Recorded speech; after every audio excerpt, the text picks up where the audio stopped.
The mood, if I was to sum it up in one word, is despair. When we went to vote in 2024, As in Mokgweetsi, Masisi has conceded defeat. The Botswana Democratic Party suffering a historical defeat after governing that country for nearly 6 decades. Duma Boko is the new president. there was a lot of hope that the new government would actually make a change. At the end of the day, in as much as the ideas may be good, it all goes down to implementation, monitoring, and evaluation. Today, I bring you a young man who's going to talk to us specifically about the budget speech. Botswana just had its budget speech yesterday, and we're going to dissect it as concerning the state of youth.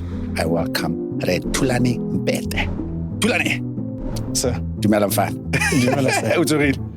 You are good today? I'm good. I felt as though today's budget was more practical and realistic compared to, say, the previous two. But thus far, it hasn't been quite promising as to whether they will be able to fulfill the promises that they made in 2024. And as part of the youth, I would say it's been quite disparaging because, like you said, we played a huge role in the current government coming into power. So in that sense, the budget isn't really inclusive as they would like to allude to. If the youth make up 60% of the population, then does a budget that neglects 60% of the population really speak to the country? I don't think it does. Is it believable? The new Botswana, right now, no, unfortunately. It's quite hard.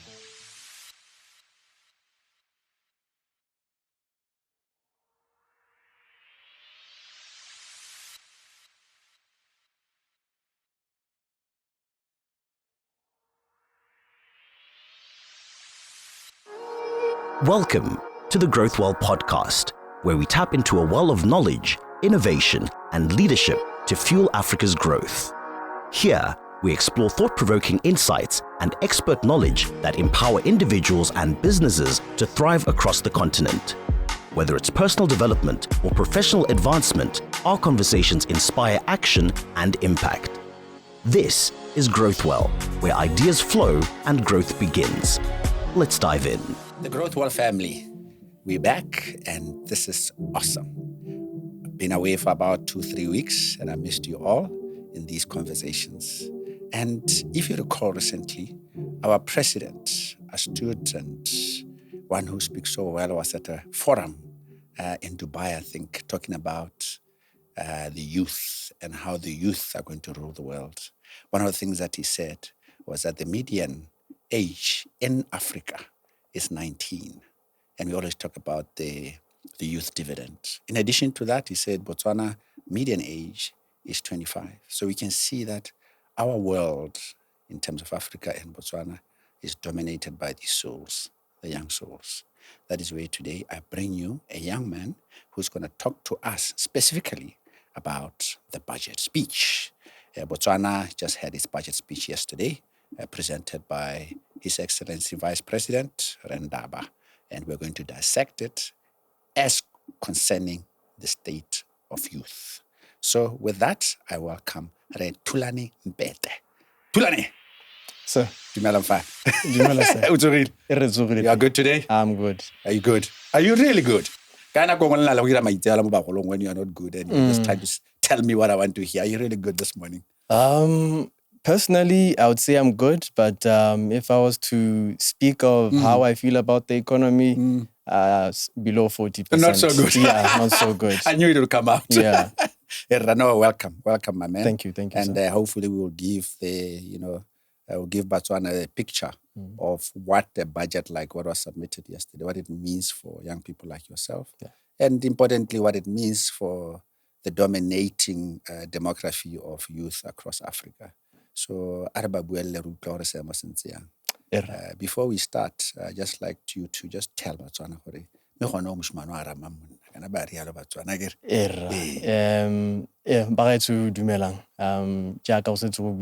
my names are Thulani Mpete. Ke tswa ka ko Mochudi, ka ko Dikwididi. Ke mokhatla wa ka go gone ka kwa yanong. I am a student, currently studying economics and political science at the University of Botswana. due to graduate this year. I'm also a youth advocate for issues pertaining to inclusive policy formulation, issues pertaining to adequate governance as well as civic engagement. Because I'm a firm believer that you can't have an economy of which is progressing without the participation of majority of the population. So in a nutshell, that is who I am. Professionally, I currently work as the Executive Finance and Operations Manager of Bonten Botswana. Bonten Botswana is an electrical engineering company. That's what we specialize in. But in a nutshell, tota ke tare ke monana, or who cares deeply about our nation. So in a nutshell, that's how I would summarize myself. You got siblings? Yeah, I have 2 siblings, a younger brother and an older stepbrother. Okay. A family of 4, including my stepbrother, a family of 5. Okay. So yeah, that's basically us in a nutshell. And where are you are you the last born, the middle boy? I'm the firstborn and the middleborn. It's somewhat confusing. If you include my stepbrother in the dynamic, I'm the middle child. Become the middle child. But if he's not there, then I'm the firstborn. firstborn. So it's a tricky dynamic, but yeah. Okay. No, that's so in terms of advocacy, what have you done in the past few years in terms of just trying to push that agenda of governance and participating in advocacy? Just any hints of what you've participated in to try push that line? And also to end it, I'd just like to know, in the end, as a political science student, what are your aspirations? Okay. I'll touch on your first question. Sure.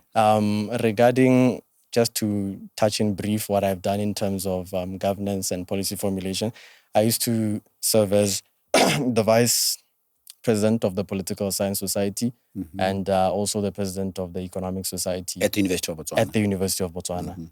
So during my tenure there, in those various positions, what we used to do is to particularly engage bana ba sekolo with regards to making them a bit more literate ka dikgang tsa sepolitiki or issues of the economy. Because what you found on the ground ke gore majority of youth over the past, I would say, 4 years were quite apathetic towards issues pertaining to policy. So those are one of the drivers that we did as societies to try to push more literacy in terms of political issues or be it economic issues on campus as well as out of campus. Second, we always used to engage your ministries, your relevant authorities. If we were to host a seminar, for example, if we are touching on a seminar speaking to agriculture, we'd always invite your ministers, your permanent secretaries to come and attend, because we are of the firm view that policy cannot be formulated within top government offices in CBD or basically abstract from what is actually happening on the ground. So we've made numerous attempts to engage them in those discussions. Some, they have been open and willing to participate. Some, not so quite. We're currently actually working on an initiative right now, but I think I'll get into that as we continue with the discussion. And as for me personally, as you can see from my choice in majors, it's very intentional. I chose economics and political science because I felt that's what best puts me in a position to be an effective leader, because I one day aspire to become the president of the country. So I felt those 2 majors put me in a better position to be a more knowledgeable and effective leader, because politics as well as economics are heavily intertwined subjects. So without understanding those 2, it's quite difficult then to become an effective leader. All the best. Thank you. All the best. Maybe in 10 years' time, we'll be interviewing you again as a minister. As a minister, Just on the few steps to becoming president. Yeah. Inshallah. Yeah. Awesome, buddy. Now, getting back to the budget. Now, I've gone through this for so many years, seeing Minister of Finance with a little briefcase. I mean, briefcases are still relevant these days. With now tablets and phones. Yeah. And, walking in with all these dressed up, mainly men, walking into that building called Parliament, and then then they go in, and then you got all the procedure with the speaker, and then obviously this one was the 13th Parliament, the start, and then we've got the whole speech on the budget going on for, I don't know, what it was, 3 hours yesterday. I think last year was again 3 hours or so. And, struggling to follow the 3 hours just because of the time. Men can't concentrate that long. Yeah. And then you got on the podium, you got all those, again, dressed up men in gray suits and ties and most of them really the elite of society. So I was just wondering, as we are planning to have this session, what's in the mind of a youthful person in terms of the relevance of that packaging? What does it work for you guys? And because I know these things we adopted somewhere else, sometimes our society takes a long time to adjust to suit who we are. Just your take. On the whole packaging. Well, the current packaging, that's the status quo that we currently find. But in terms of what it means to us, well, honestly, it really doesn't mean quite that much, if I may put it that way. I'm of the view that the budget speech, in a sense, if we're to package it, say, the current document that we have, we once made a proposition that with the current budget speech, let us then formulate others, which are a variant of which are more simplified versions in order for other people to get to understand, not number one, what it means for economy, and number one, what it means for them as a particular demographic or as a particular micro segment of our community. So in terms of the presentation, I don't really would suggest the presentation it change you. But in terms of now, the document in itself, how it is then disseminated to the public, we should try to maybe simplify it in a sense for everybody who is of age, I would say over the age of 18 to understand, because it's not really only your parliament member who's reading it. Monana gape o leng mo Zola, o leng ko University of Botswana, o leng ko Nshakashokwe. We all have to understand it. Maybe even if we were to dissect it in the various languages, that would make things a bit better. Very helpful. Yeah. Okay. And the length of it is okay. I know that you guys are very impatient of the speech. Yeah. The length of it, I'm of the view that our attention spans in our generation is somewhat have somewhat been reduced due to the usage of these rectangular devices that we use. The TikTok brigades, TikTok, the reels that you see on your Instagram. But the length, I wouldn't really say there's an issue with it. I think maybe if we can work on our attention spans as the youth, because we can't always be blaming other people or maybe blaming the government for the length. We should also look into ourselves as to Merona. Are we really doing the best that we can in order to comprehend and the length of the document or the speech? Now we have, obviously the Botswana economy has been in the doldrums now. I think we're entering a third year. And I know that the minister and his team have consulted quite a lot, youth, and having fora where they were trying to get participation into the budget preps. And I just wanted to get your feel. Kind of these things happen. It's also a feel good thing or feel let down thing. After listening yesterday to the 2026 budget, how did you feel? Just what is your take after? Throughout the speech or even after the speech, what was your take on it? Just overall, in terms of just feeling. Feeling.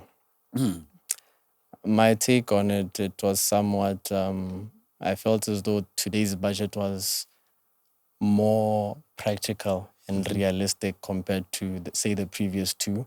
The previous two budget speeches that were presented to us had a boatload of promises, of which were due to be implemented within those various cycles. So today's budget was somewhat conservative, it shied away from over-promising. I don't know whether maybe it's a lesson from the past year that the previous government, I think from the previous financial year, that they shouldn't over-promise, but it was conservative. But I also got the feeling that it didn't necessarily speak to all segments of the youth, but more particularly, it focused much on those who out of training, I think out of the school system, the education system. I'm talking about your Form 3 or Form 5, as well as TVET. It talked to them. It talked to them, but it didn't really speak to the university student, the university graduate. So it's somewhat of a 50-50 for me. Yeah. And then just to hit on some of the hard issues that the government had promised. If you recall, the UDC government, when it came to power, there's promises of 100,000 jobs per year. And the majority, I think a key grouping that put government into power were people like yourself, was the youth card. And I guess it's primarily because of promises of jobs. Was for university students like yourself. Minimum wage. Was minimum wage. There's also your allowances, isn't it? And many others. Do you feel there's progress against those within the context of obviously the economic issues that has been talked about? Honestly speaking, no. There really hasn't been any progress. As leaders, we've actually tried to engage the relevant ministries to discuss such matters. The meetings haven't really led to anything substantial as of today, but we did observe yesterday that there was about a 58% increase in the budget towards the Ministry of Higher Education. So we're yet to see as to where that 58% increase is going to be allocated. But thus far, it hasn't been quite promising as to whether they will be able to fulfill the promises that they made in 2024. And as part of the youth, I would say it's been quite disparaging because, like you said, we played a huge role in the current government coming into power. What's the problem? The problem? What I'm saying is there was a promise. Yeah. They are the ones holding the levers. You voted for them. Why, in a reflection and an aspiring leader and a leader of youth, where do you think, to be fair, is it because of the economic situation or you just don't get what's delaying them to do what's right or how they're not actually doing what's right? What's has been your take? Well, the number one thing they'll tell you is but my take on it, I'm of the view that they were aware of the current the economic status of the country upon them assuming power in 2024. But as an opposition, you might tend to lean towards certain theatrics in order to sway voters in your favor.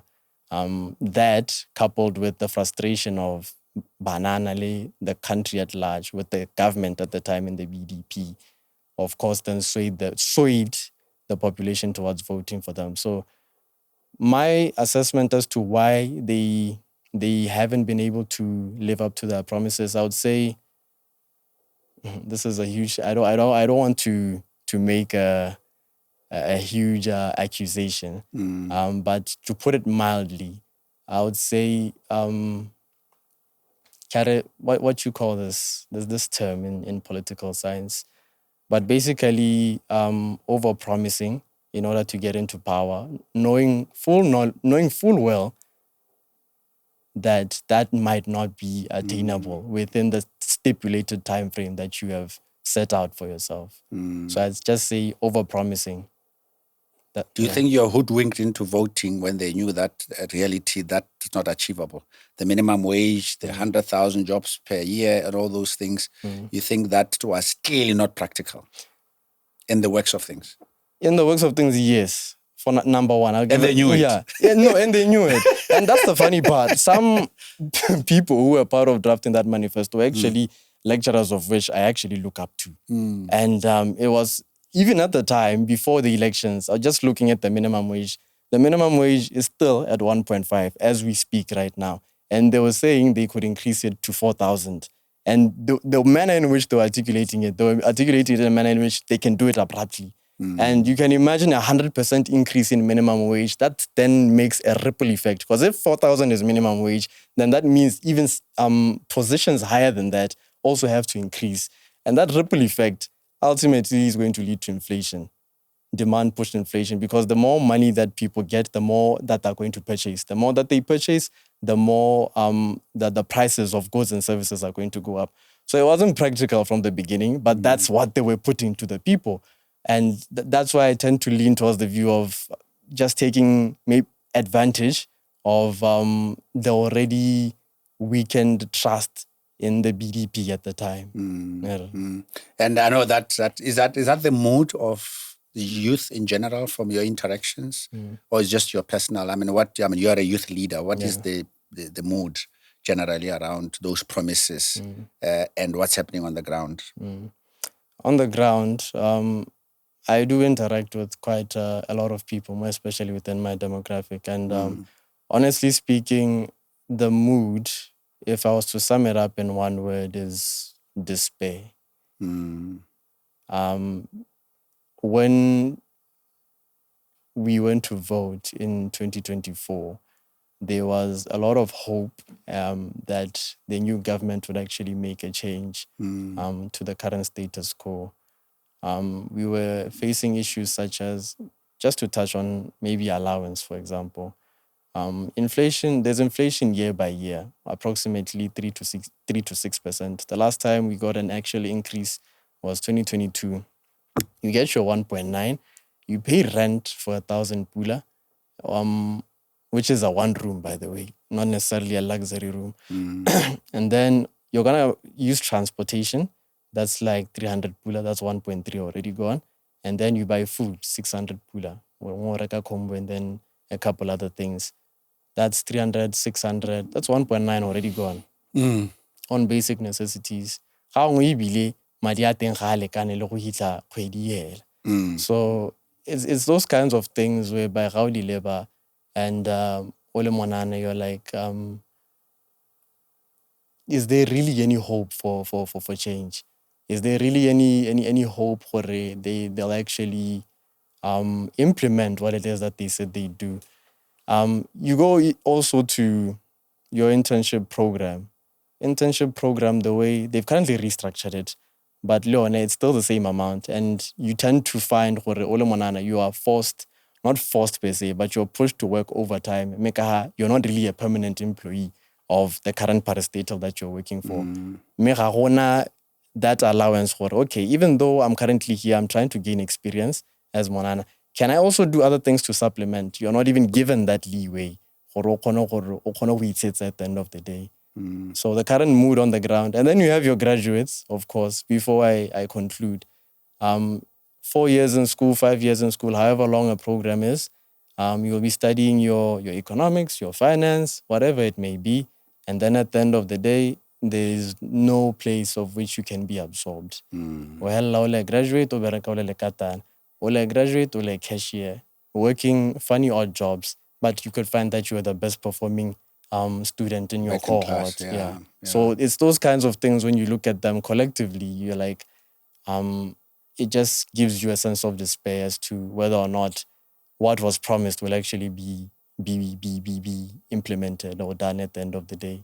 Anyway, let me test you a little bit. And I feel a bit guilt with this question because I went through the government, scholarships and free schooling and all that. But I wanted to just hit you hard because when you go to other countries, they feel, sometimes they feel we're a bit spoiled. And I just wanted to ask you, Hore, are you guys behaving like spoiled brats? The fact that you got free secondary school, free primary school, free university. Now you keep on, you get given an allowance. It's never enough. What would you say to that? What would I say? Well, unfortunately. Now you need them to give you a job again. They give us an internship. Now they have to release us from internship. Yeah. Hey. I would answer, Mr. K. When you look at states, we operate using different models. Now, unfortunately, or fortunately, whichever way you choose to look at it, Botswana is a welfare state, of which has largely focused its money towards welfare programs. So if you are government, you've observed that we are currently running a welfare state, and you want to change that, it is better to then come with an approach of, we've been running as a welfare state. I feel as though you are spoiled. So in order to improve efficiency or whatnot, let us change it. But they have continued with the very same system. So in as much as one can argue that other African countries, they don't necessarily get these benefits and whatnot. I think it's just like almost say a certain type of, should I say, a lifestyle. And then now when you can't provide for that, you then say, me bona se mang mang. Of course, we do appreciate as the youth, without a doubt. I personally do.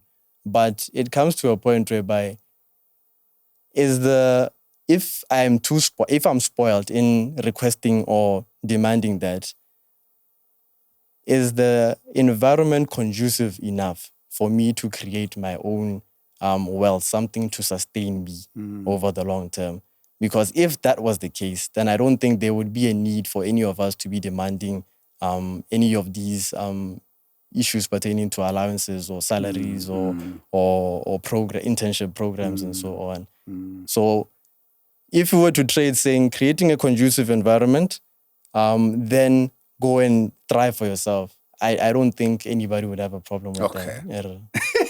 It takes two. It takes two. To correct, yes. Now, you said that on a positive light, the budget had some really practical tone to it.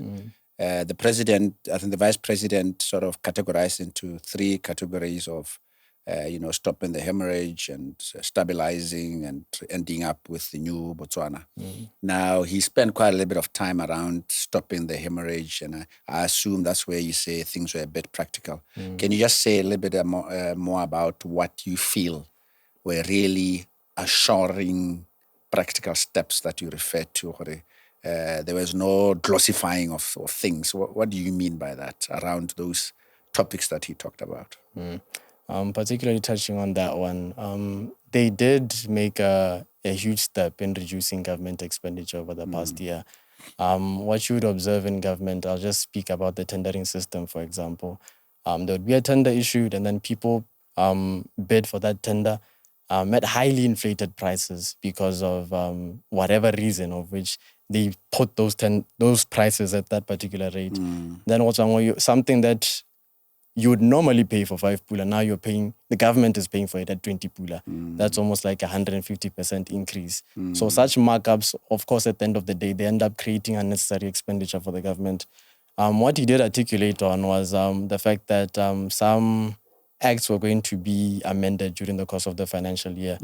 Procurement Act, Public Finance Management Act, as well as, I can't recall the other one, but there was about 3 acts that they were amending. So those were the practical steps that I saw even in the past financial year that they took, because he did also allude to government expenditure. Monthly expenditure was approximately 3 billion. Now it's reduced to approximately 600 million pula per month, of which is a welcome fact. But then again, it's a double-edged sword. The centralization of government purchase orders, for example. GPOs. Yeah, the GPOs.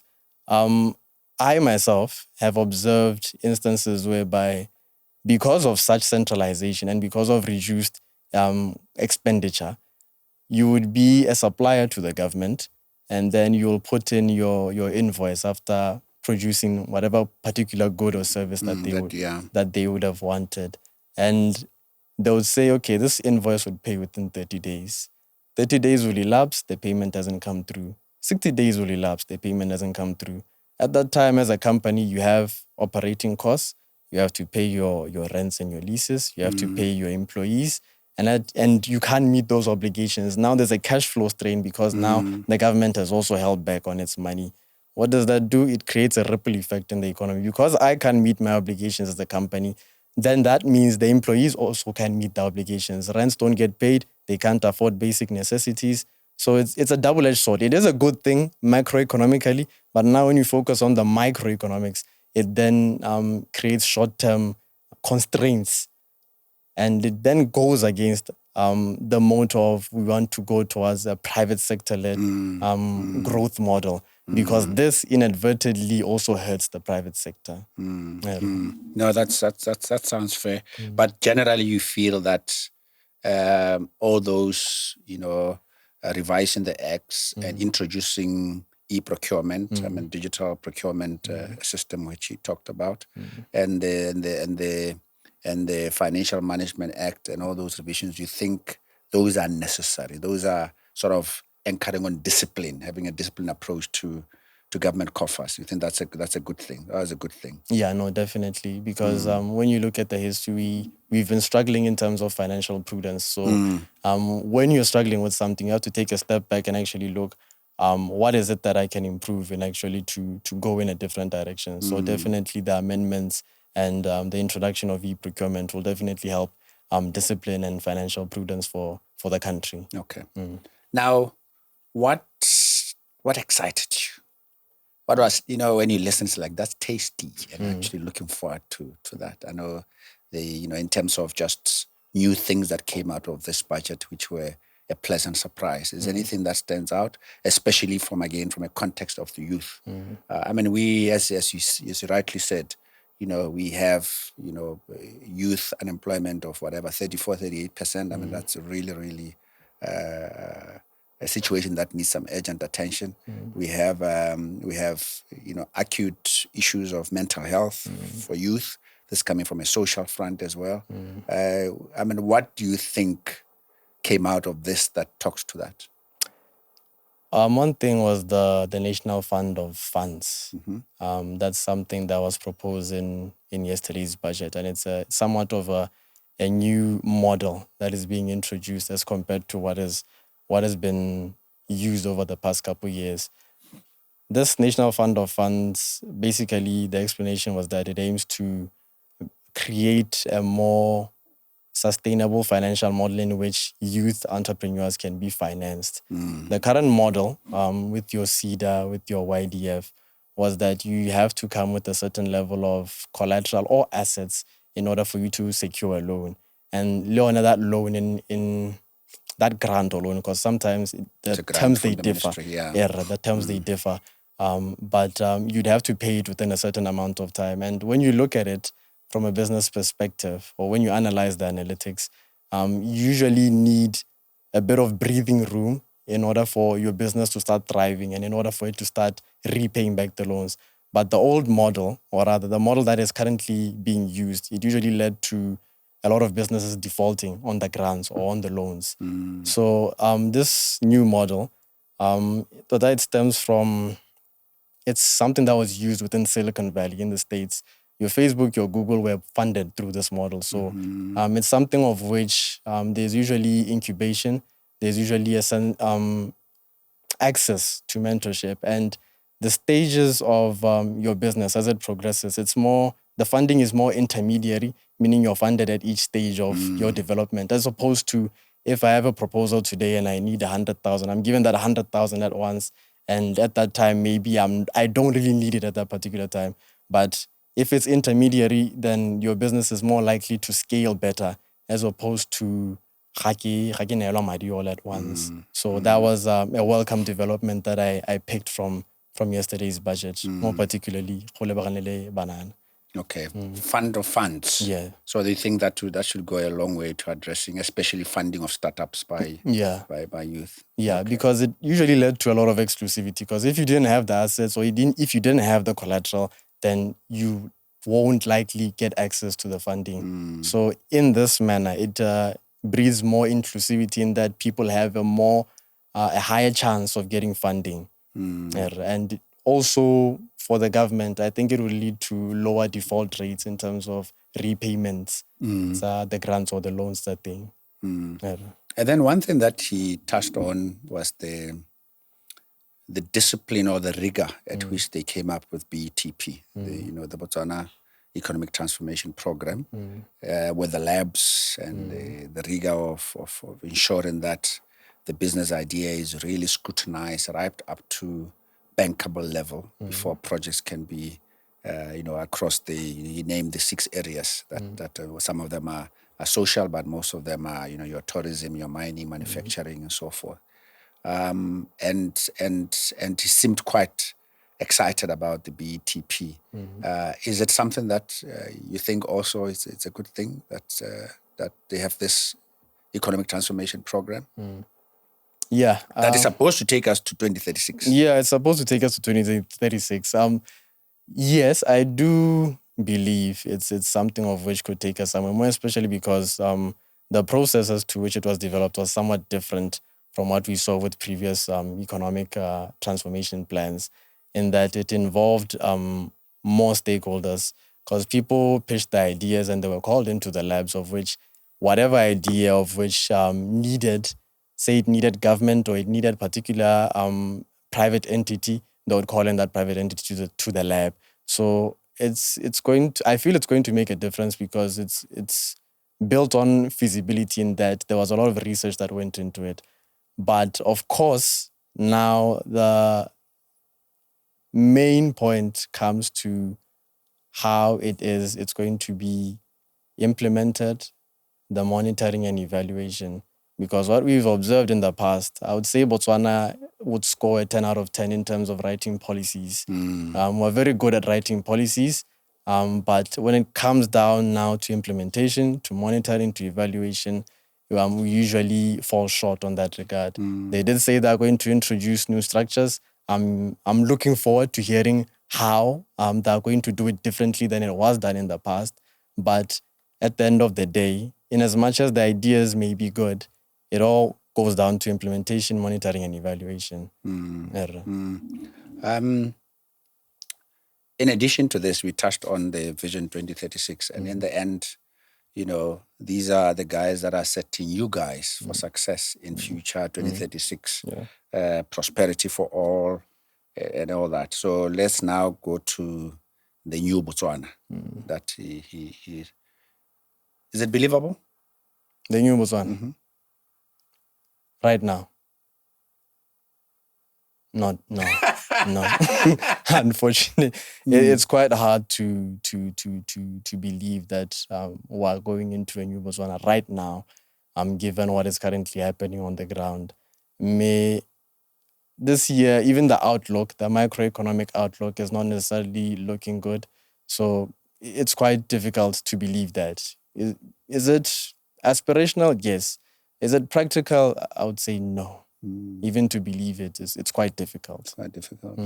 Because the requirements, you require, as experts will say, about 6 to 8% CAGR on year basis for us to have that by 10 years, to actually have gone from our current $7,000 per capita type GDP to double that, to become a high income country. So that requires quite a steep, especially that we are still in negative growth territory. Even this was Keith Jeffries just yesterday articulating to the fact that if we experience a 9% increase in our budget deficits, then we're more likely to then enter into a territory of instability in terms of financial prudence. And when the minister concluded, Mahabani, he did allude towards the end that we have to increase our threshold from 40% to up to 45% in terms of GDP to debt ratio. And once... You said to over 40%? Yeah, to over 40%, our debt to GDP ratio. So now when you look at that, if your debt ratio is over 40%, I don't know how many organizations would be willing to loan to a country of which cannot control that debt. Because such a threshold it's actually high. Now we're even taking it higher. So, and then our credit worthiness, in a sense, also reduces because of that. So it's quite disparaging, if I may say. But you economists, you got to help us, you and the kids of this world, because other countries have, debt to GDP that's in, South Africa, it's out there. I think it's Mauritius, they're all 60% and way high. Why are we worried about the 40%? The 40%? Yeah. When other countries I know that it's a legal framework that we have, but why are we worried about it? Is it something that maybe we are focusing on and it's actually stunting growth because it limits the level of debt that we can have? The perspective is that if you borrow more than you can actually make as a country, it then negatively affects the manner in which you can make development in the country, as well as the manner in which you can actually repay back the loans. So that's the logic behind it. that if you borrow more than you can actually make, it's almost like as a person, as an individual, if you borrow more than you actually make, it actually stunts your ability to make development or your ability to repay back the loans. In South Africa, just as you alluded to right now, the debt year on year, the budget is based on the amounts of which they borrow from international organizations. And when you look at that, it doesn't really translate to good financial prudence within the country. The economic state of South Africa in itself is somewhat alludes to the fact that finances aren't really handled in the most efficient manner. I can't really touch on Mauritius. That's something I'd have to look into. But the logic behind it is that we don't advise that you borrow more than you can actually make because it doesn't put you in a position to better repay back the loans or to make development as a country. I want to underline your despair. Go back to your despair issue. Yeah. I think we've talked about what's positive, and then you also said, look, you don't believe the new Botswana really will materialize, especially we keep on going to every year on negative growth territory. Now, if you look at the despair and look at the budget, I want you to help us now to say, if it was you being an aspiring politician, what do you think should have been a bit more forthcoming from the budget that will help, that will put some positivity and work on that despair within our youth population? What do you think that, and within the context, so that you also don't become theatrical, to borrow your word? Hey. Okay, we're talking about right now, right? We're talking about right now. If it were up to me, I would transition slightly towards not funding, or rather not increasing our welfare expenditure. Why do I say that? Welfare expenditure does not really translate to revenue being generated.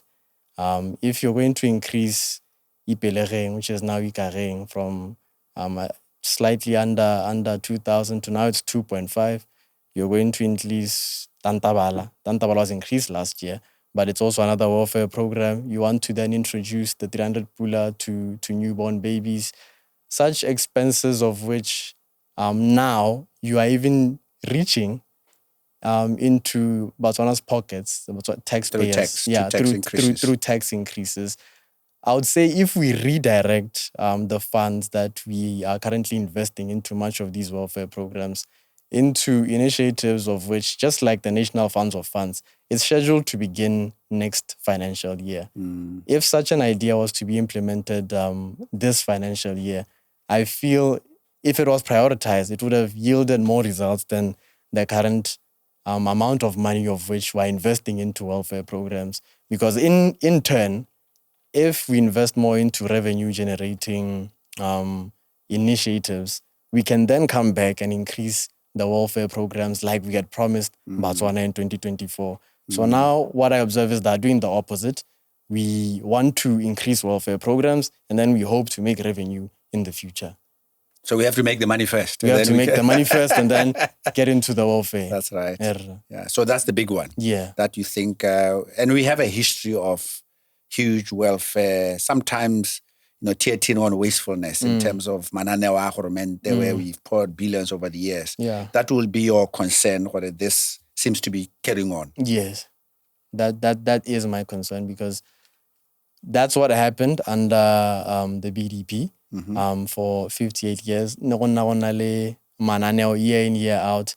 And and then eventually people would ultimately default, or they wouldn't make much of that money. The most recent example, Chema. Madia thing, it was about 240 million pula, almost down the drain. Didn't produce anything at the end of the day. So such initiatives, if we then take a step back and say, let's see what we can invest into that can make money. They've always alluded to the creative industry. Since 2024, they've always said, you know what, we're investing 200 million into the creative industry, 300 million. And when you come back and you ask, you'll never really get an explanation as to what even yesterday, the minister did touch on, was it the 2024-2025 budget? He did touch on it, but there's never really a comprehensive report as to how budget allocations resulted. Basically, gore madi a ra investileng, madua one ke. The impact. This is the impact. We don't really have such a document. Now it's touching on accountability. But what happens, we get a budget this year, and then now they've introduced the midterm review. That's what we get. And then we're going to get another budget next year. There's no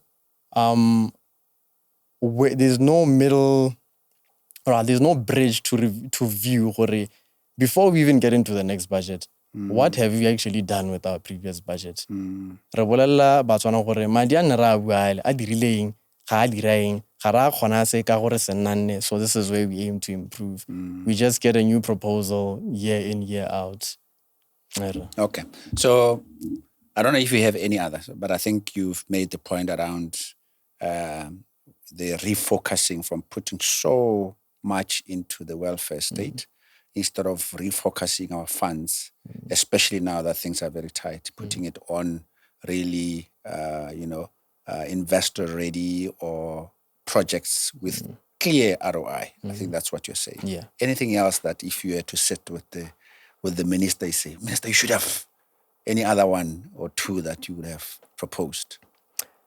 I think the other thing I would have proposed if I had a one-on-one with Mr. Khaolatri, just taking off from the point I just made, if we had a year-end review before we even get the budget speech, I feel if we have that review, it would engage Botswana more in terms of policy formulation. This is where we are. This is where we try to go. What's your input? Because I'm of the view that in as much as they say we're trying to build towards an inclusive future, the manner in which policy is formulated isn't really inclusive. I'll give an example with the youth. There's this youth budget pizza. It's every year by the Ministry of Finance. But this budget pizza, it comes after they've already drafted the budget strategy paper, and it comes after them already finalizing the budget speech. From April up until January, that's the formulation of the budget for the next financial year. So one thing I would propose, it's something I've actually proposed to the ministry, but we unfortunately never got feedback on it. An initiative whereby as CSOs, as NGOs, tsa banana, malia diriswang mo budget pizza. I've had the opportunity of working at the Ministry of Finance, so I know approximately how much. Ga ke lebile madi a teng, ga ka redirectiwa towards the CSO, and then the CSO, they have a duty. Just to remind the viewers what CSO stands for. What civic society organizations, NGOs basically, that are youth-centered. Sure. So if those funds are redirected towards those organizations, and these organizations then go around the country consulting the youth as to how they observe the economy, what they feel could help better their lives, getting that input from them. Because, Mr. K, a policy that I make for you in Gaborone is not the same as ngwana ko Nshakashoko, kana ngwana ko Tsabong. Ga ke tla ka policy ya green climate, and not to sound ignorant, but if I come with a green policy to you, and it doesn't really help ngwana ko Nshakashoko. So if there was a way in which consultation could actually be extensive in a sense whereby we get input, and then we deliver it back to the ministry. The ministry reviews the input and gives us feedback for us to take back to them before they then continue with the budget. Because what happens now, it's almost like a box-ticking exercise whereby we're called, what they are being consulted, and then we're basically told what they've planned, and then we'll air our grievances or our suggestions and whatnot, and then they'll still continue with whatever it is that they had planned. So in that sense, the budget isn't really inclusive as they would like to allude to. Because you can imagine if the youth make up 60% of the population, then does a budget that neglects 60% of the population really speak to the country? I don't think it does. I've challenged you before we started this to say there's a cry from the youth. And the leadership world of Botswana is dominated by what they call baholo, or elderly people.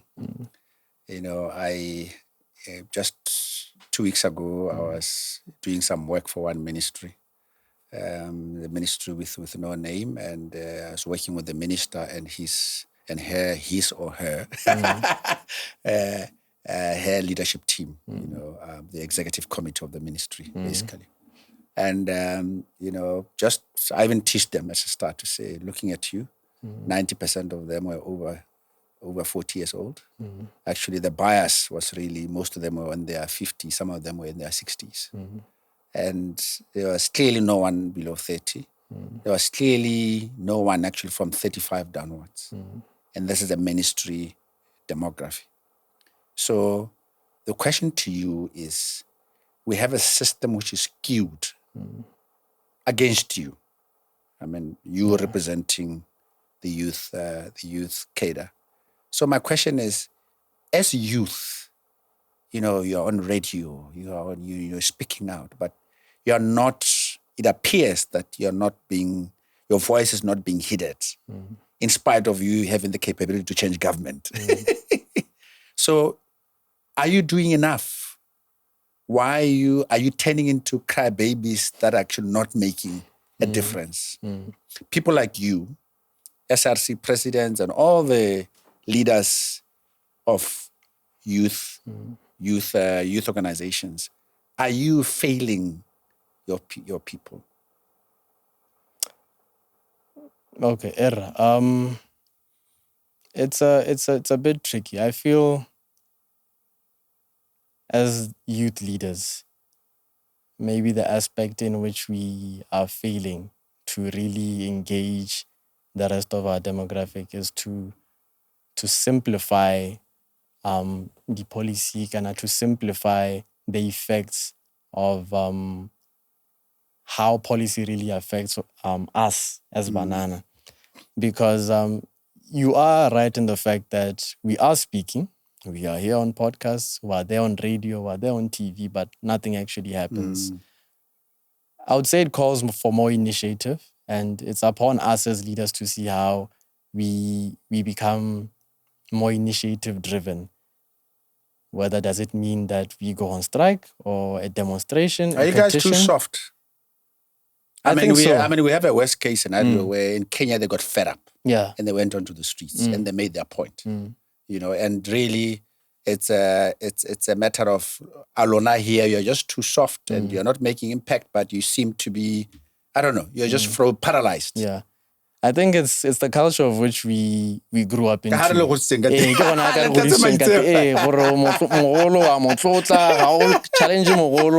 And it's basically culture. So it's almost like we need to redefine our culture.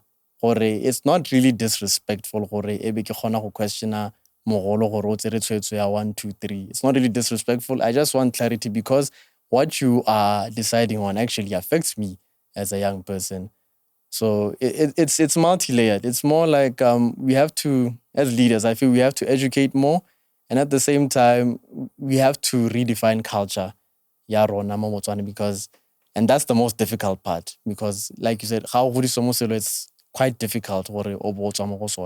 But my observation is that slowly, there seems to be a shift in terms of us being able to challenge power. Because if you could take it back 10 years ago, majority of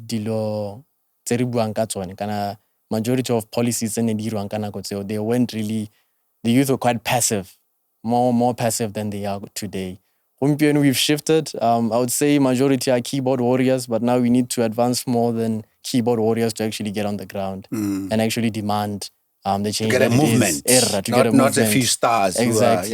Yeah. So now it's upon us to shift beyond social media to actually get on the ground to demand the change that is needed for us to go somewhere as a country. I mean, I'll give you an example. You know, my son is He's an AI entrepreneur. And a few years ago, he was invited to Forbes 30, for the young people. Yeah. You remember, so he happened, by virtue of what he was doing, to be part of the VIP league at the activity, at the session, whatever it was. So then he calls me, he's like, Papa Kana, I'm here, but I'm surrounded by a baholo.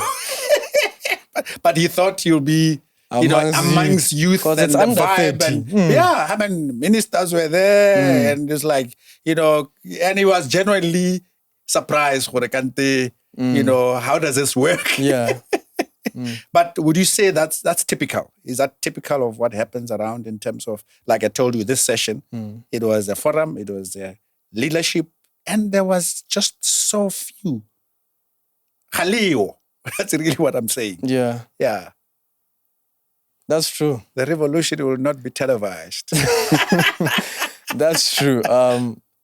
We're not really there at the... And I have an agenda. Yeah. I have an agenda. You guys have to maybe do a little bit more, because we will not give up power. No. Nobody willingly gives up power. Yeah, nobody willingly gives up power. You are a student of politics, Nobody willingly gives up power. That's why, just to allude to what you're saying, it's upon us now to actually take more initiative, actually demand it. Because I think right now it's more like we're asking, a seat at the table. So it's more of like now demanding the power that we need. Because the major decision makers of our country are of the demographic of 40 and above, whereas the actual population shows that majority is youth, then inadvertently, of course, we are bound to get sidelined in terms of decision-making, sidelined in terms of policy formulation. So definitely we need to make more. And just to encourage you, I mean, sorry, I mean, the first prime minister of Estonia, after Estonia got independence from the Soviet Union in 1991, was a young man, Matla. He was 32 years old, and he did remarkable things.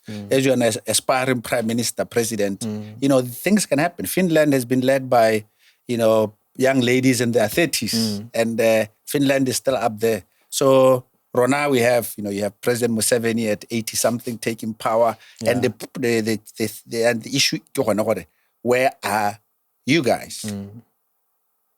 Yeah, true. We're not really that active, if I'm being honest.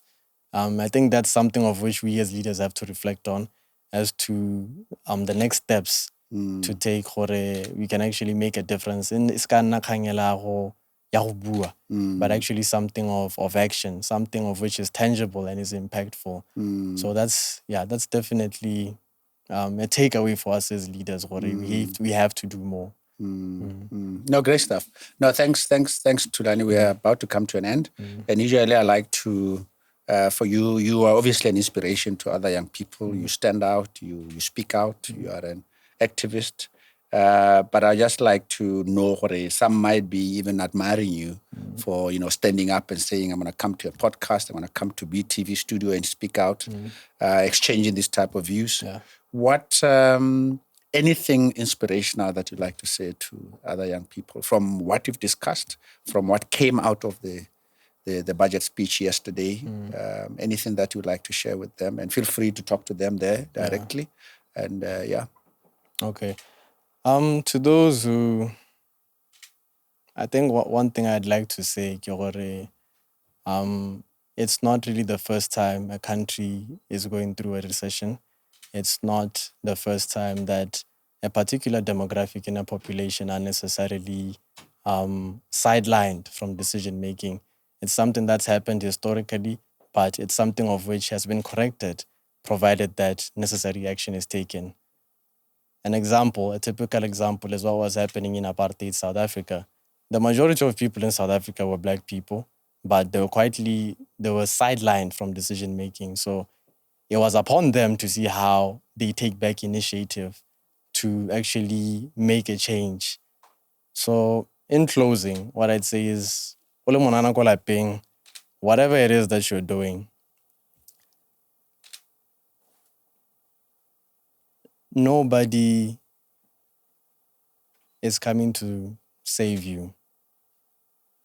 no politician, no economist, absolutely no one. It's upon us to determine and to take the action. So in closing, 2 words: take initiative. Stand up for your rights. Oh, yeah, man. Yes. And then any book that you also like to, that has really inspired you. We have a lot of viewers who are into books and they love the books that we recommend, whether it's in economics or politics, something that, you know what, when you read that book, it's also giving you an oomph in life that you like to share. A book or two. A book or two. This one is not really political, but it's political or economical. It's basically about habit change. It's called Atomic Habits. It's a book written by James Clear. It's a book I'm currently reading. I've had a lot of reviews about it, and has immensely changed me in the manner in which I approach life, how I approach my activities. So that's a book I'd recommend for anybody who's looking to improve as an individual. Because how you improve, be it politically, academically, whatever area, it all stems from your habits. So if you change your habits, if you develop the habits that you want, you are more likely to achieve the outcome that you'd want to achieve. That's the book I can recommend to people. Yeah. I'm also quite enthusiastic about reading different subjects. From your textbooks, now going back to economics, any book that you think is easy to read, any philosopher in economics that you think from your studies, it's anybody who's not in university can read it and it will give him a light in politics or economist?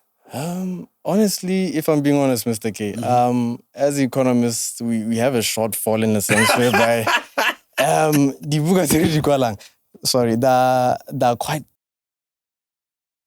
very technical. That's something of which we struggle with, and I've gotten a lot of feedback about that. The books or the seminars that we have, we really need to reduce it to a more simpler language. So unfortunately, the current books that I read are a bit technical. Okay. No problem. No, Tula, thank you so much. I really appreciate it. And thanks for the insights, guys. I think you really appreciate that we need more and more time for people like Tula to come to these types of platforms and articulate how they see the future of youth in Botswana and Africa in general. I think we've overstayed. You agree? No, I do.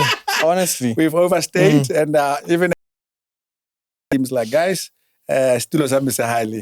It's just needing someone to raise their hand and occupy it. So I hope you found it very valuable, and I hope that a lot of young people will watch this, and a lot of young people who have a say. Please, Growth Well Podcast is ready to host you so that we keep on pushing this. Now, guys, about Growth Well Podcast, I just like to say, first, thank a lot of you who are the grand supporters and followers of the podcast. But I like to say one thing, and I'd really like to appeal to you.